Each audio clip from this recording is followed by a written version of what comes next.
I want to talk a little bit about an energy sucker who you might have in your business, because most businesses do. I have worked with lots of people who've had businesses for 10 years or more, 7 years or more, typically. And they've got this one person who's been with them the longest. He's the most loyal. He's the one who will, tell you about everything that's going wrong in the company. They've got the best advice for you.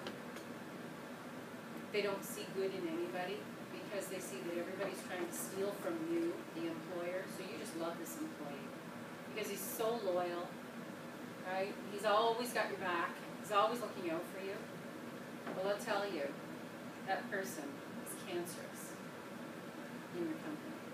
Because yes, they are lovely people, they really are. But they believe that they have you, your interests, first and foremost for them. So they're so loyal, and you get that. And you love the fact that they'll come and tell you about what's happening with the team, that the team doesn't think you know. And maybe you don't know, so you really like it. And you're really encouraging them to do that. That's cancerous, because all of those people on your team know what he's doing.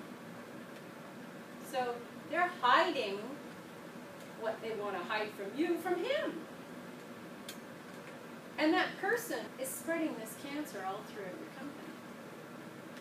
And he's feeding you all this negative stuff that you don't need to hear about, because people aren't perfect.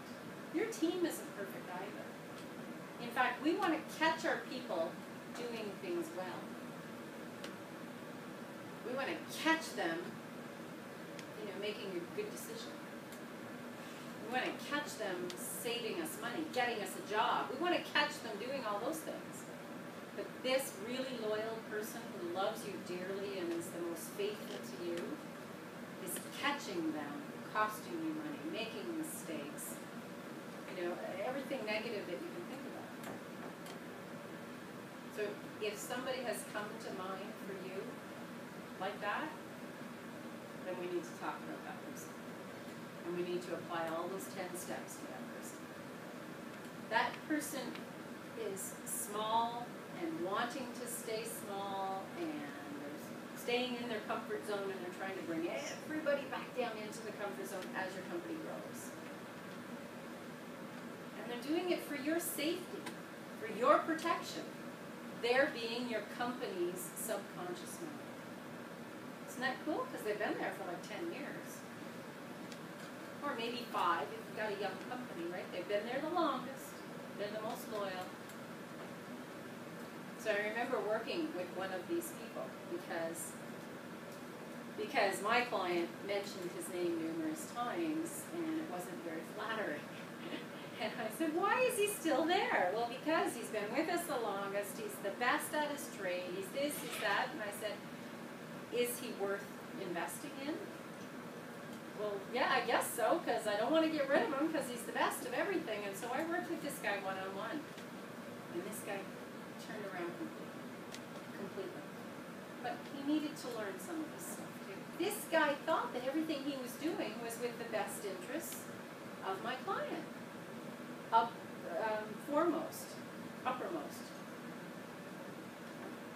He really was doing it in the way that he thought was best for the company. So he was being the company's subconscious mind, trying to keep them safe in their comfort zone. And then as I'm working with him, he's saying, look, I don't know what you're doing with our boss, but you got to work with him every day for the rest of his life, because this is fabulous. And so then my client says to me one day, look, I have an idea what's going on with him, but I didn't think anything could ever make him change. I said, I didn't make him change. I'm not making him change. He knew that. The guy was changing. Because he didn't know that what he was doing was detrimental to the growth of the company.